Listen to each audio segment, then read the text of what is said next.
C'est une histoire qui pourrait paraître presque banale, malheureusement trop banale pour ces personnes qui se consacrent énormément, plus parfois qu'on ne leur demande, et surtout parfois parce qu'on ne leur demande pas, mais sont persuadés d'être estimés ou d'être surtout animés par une flamme qui ne peut briller que de cette façon-là, et parfois elle se brûle et c'est douloureux, il faut se reconstruire. Je parle, vous l'avez peut-être deviné, de burn-out, dont certains minimisent les dégâts parce que devenu un mot presque usurpé, et parfois sorti de son contexte. Pour en parler aujourd'hui, bien une jeune femme qui il y a 10 ans ne l'a pas vu venir, mais qui en plus ne se rappelle pas du moins d'avoir écrit un livre comme une thérapie. Cette femme, c'est Virginie Camara.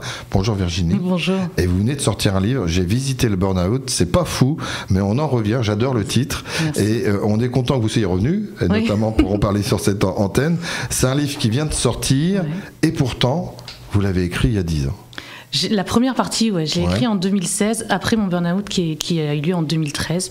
Et je l'ai retrouvé comme ça, par hasard, sur un disque dur en 2022. J'ai aimé ce que j'ai lu et je me suis dit, il faut que je continue. Et j'ai terminé l'histoire en 2023. Donc ça veut dire que si vous ne le lisiez pas sur le disque dur, vous passiez à côté de ce livre. Complètement. Alors que ce livre, pour vous, c'est aussi, alors si ce n'est une thérapie, c'est du moins quelque chose qui va vous faire du bien et qui peut faire du bien aux gens. Exactement, ouais. Oui, c'est thérapeutique d'avoir écrit, ça m'a permis de tourner un chapitre de ma vie. Et en l'écrivant par la suite, je me suis rendu compte, et en le faisant lire aux gens, qu'il faisait du bien. J'ai plusieurs fois des gens qui m'ont dit, mais c'est un médicament. En fait, c'est des ressentis qui sont les mêmes, même si les histoires sont différentes, et qui aident les gens. Donc effectivement, c'est... Alors pourquoi un burn-out ? Parce qu'après des années de folie dans l'entrepreneuriat, des aventures incroyables, des très hauts et des très bas, vous avez pris le temps enfin de coucher sur le papier votre expérience de burn-out. Et vous me disiez, avant qu'on soit sur ce magazine, on a préparé, vous ne vous rappelez pas avoir écrit cette première partie ? Non, je ne m'en rappelle pas. Je ne sais pas ce que j'ai ressenti à ce moment-là. Je ne sais pas ce que ça m'a fait. Je ne sais pas où j'étais. Mais ça avait du sens. D'accord. Alors vous vous rappelez pas l'avoir écrit, mais vous vous rappelez de votre burn-out. Ah ouais, alors le burn-out, par contre, oui, ça je m'en rappelle. Et ça commence comment ? C'est une accumulation ou c'est arrivé brutalement ? C'est exactement une accumulation. En fait, je pense que le burn-out, c'est un peu simpliste de dire que c'est uniquement professionnel. Je pense qu'on fait partie d'un tout et qu'on a tous dans notre vie des coups, des claques que l'on prend, et que je schématise souvent en disant que c'est un petit peu comme les batteries du téléphone. On a une charge qui se diminue au fur et à mesure du temps, et si on prend pas le temps de s'écouter, de prendre soin de soi, on n'arrive pas à recharger ces mêmes batteries. Et du coup, effectivement, moi, mon burn-out est arrivé progressivement jusqu'à avril 2013, le décès de mon père, qui a été ce que je raconte comme étant ma goutte d'eau, ce qui m'a fait vraiment déborder, mais finalement ça a été un vrai tsunami, parce que je me suis retrouvée du jour au lendemain à étant quelqu'un qui faisait illusion, qui avait pris pas mal de claques, mais allez, ça va, je suis forte, moi je m'écoute pas, j'y vais et tout ça, et j'arrivais à dire c'est dur mais ça va, jusqu'au jour où en fait c'est dur mais je peux plus. Et un médecin, un jour je vois mon médecin qui me dit c'est bon Virginie, je vois clair en toi, et ça a été le déclic. Il a réussi à me faire comprendre que c'était fini, que je pouvais plus jouer, je pouvais plus faire semblant, et du jour au lendemain je me suis retrouvée de quelqu'un de vaillant qui était toujours partant à quelqu'un qui s'est mis sous sa couette et qui n'a pu bouger. L'entrepreneuriat peut-être nourrit en son sein ses conséquences, c'est-à-dire que on y travaille énormément, c'est une autre façon de voir la vie, voir la vie professionnelle, et parfois on s'oublie et on oublie sa famille, mais on le voit pas, il y a des signes mais on passe à côté. Exactement, on n'écoute pas ces signes. Moi j'ai eu plein de signes qui sont pourtant flagrants. Par exemple, dans ma première partie professionnelle, j'étais dans le transport, je faisais du transport express, j'étais au téléphone toute la journée, j'étais à faune très régulièrement, j'avais rien.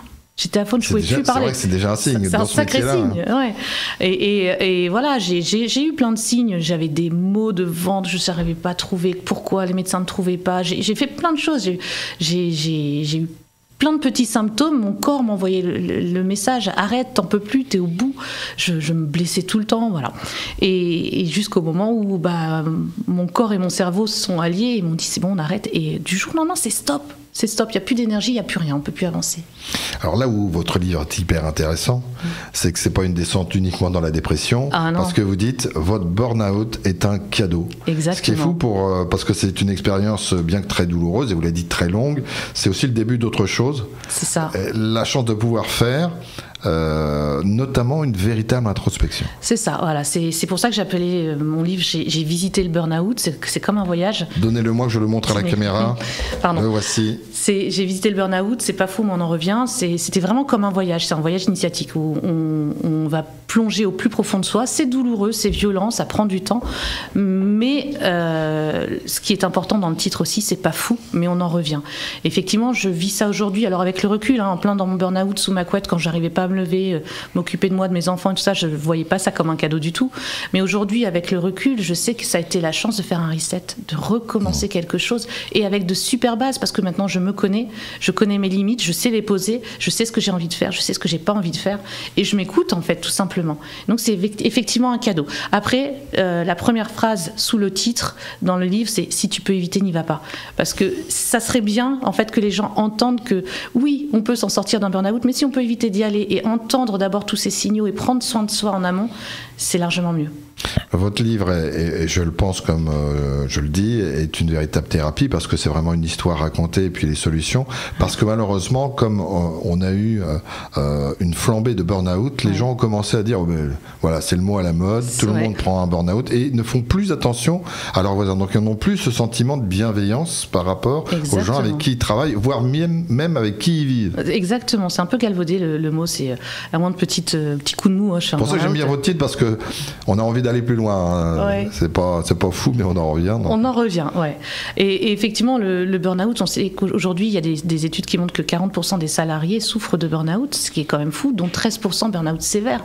Donc il y a vraiment un vrai sujet, et je pense qu'il est temps de prendre soin de sa santé mentale autant qu'on prend soin de sa santé physique. C'est bien d'aller courir, d'avoir un corps super musclé, entraîné, tout ça, mais si le cerveau est en souffrance, ça ne sert à rien. On restera sous la couette avec son corps super musclé, ça n'a aucun sens. Ce livre, il vient de sortir, il est auto-publié, vous en faites la promo seule, vous reprenez votre bâton de pèlerin. Exactement, ouais, ça a été un choix de l'auto-publier parce que c'était ma vie que je racontais, j'avais pas envie de le soumettre à une maison d'édition qui allait ou pas valider ma vie. Je voulais aller jusqu'au bout de ma démarche. On voit bien qu'il y a un changement de paradigme, un changement de vision, parce que peut-être qu'avant vous l'auriez fait, vous auriez laissé les choses se faire. Tout à fait, ouais. Alors que là c'est vraiment, c'est moi, c'est mon projet, je me mets à nu, je raconte beaucoup de choses de ma vie, et j'avais envie d'aller jusqu'au bout de la démarche et de suivre le chemin que j'avais moi-même choisi, alors qui n'est pas forcément très, très droit, très établi, mais bon, je vais au fil de ce que j'aime, je rencontre les gens, je fais les choses autour de ce livre à ma manière. Et le fait de l'auto-éditer, effectivement, je suis entrepreneur, j'ai toujours été entrepreneur, j'ai jamais fait, je fais, j'ai jamais commencé à écrire un livre, je vais essayer, puis on verra bien. Et puis pour l'instant, ça fonctionne plutôt bien. Auto-entrepreneur, renaissance, du coup, parce que vous avez aussi cette fibre en vous d'entreprendre, vous décidez de monter une société d'événementiel, mais différente. C'est-à-dire qu'on va faire du bien aux gens. Exactement. Et on va être bienveillant. Voilà. C'est le leitmotiv. C'est exactement ça. Ouais. J'ai créé une société d'événementiel qui s'appelle LNV Events avec une amie qui est sur Paris. Donc on a une agence sur Rouen et sur Paris. Et en fait, on fait de l'événementiel en entreprise parce que on est entrepreneur, on est dans le milieu de l'entreprise, mais on a envie d'en tirer tout ce qui est bon. Donc le moment festif, le moment joyeux, les moments de cohésion de groupe où on se retrouve, mais toujours avec du sens, effectivement, et de la bienveillance. Voilà. Ce qu'on oublie un peu dans le monde de l'entrepreneuriat, j'allais presque dire dans les grands groupes, mais parfois aussi dans les PME et aussi, les TPE. Mais on est tellement à courir après plein de choses, et dans l'urgence toujours le nez dans le guidon, qu'on en oublie parfois l'essentiel. Effectivement, en prenant soin les uns des autres et de son équipe, on avance beaucoup mieux. Si vous deviez retenir quelque chose, j'allais dire, qui remonte à la surface de fondateur, de refondateur dans votre vie ou de très bénéfique à travers votre livre que vous avez écrit, ça serait quoi? Est-ce qu'il y a un passage? Est-ce qu'il y a des mots? Vous avez dit, ça a vraiment du sens, je vais le garder toute ma vie. Oui, il y a deux phrases qui pour moi sont importantes. La première, c'est que j'ai écrit et je l'applique au quotidien, c'est que j'accepte que je n'ai le pouvoir de changer. Donc tout ce qui m'arrive et que je ne peux pas changer, je l'accepte. Je perds pas de temps à me tordre le cerveau, voilà. Sauf quand si ça pouvait faire du mal au mien, effectivement, ça je ne peux pas l'accepter, mais le reste, j'accepte, la vie est faite et le chemin qui m'est proposé va être bien quoi qu'il arrive. Et la deuxième chose, c'est pas grave, ça va passer. Parce qu'on passe tous par plein d'étapes hyper compliquées dans notre vie et finalement on est toujours là. Donc je sais que c'est dur sur les moments, mais gardez en tête, c'est pas grave, ça va passer et le meilleur arrive. Virginie Camara, j'ai visité le Burnout, c'est pas fou mais on en revient. Vous faites la tournée des librairies, on peut vous rencontrer très rapidement? Je suis à l'Armitière, à la Tonne, sur Rouen, voilà. Librairie Colbert. C'est un plaisir de vous rencontrer. Merci et donc beaucoup. De pouvoir partager avec un auteur, c'est toujours très intéressant. Merci beaucoup. Et partager ce que vous avez traversé. Merci beaucoup Virginie. Quand vous sortez un autre livre, hein, avec grand plaisir. Avec plaisir. Vous pouvez revoir ce magazine sur nos podcasts habituels, bien évidemment, et puis nous retrouver aussi, et vous le savez, sur le lien radiosensation.fr. Encore merci.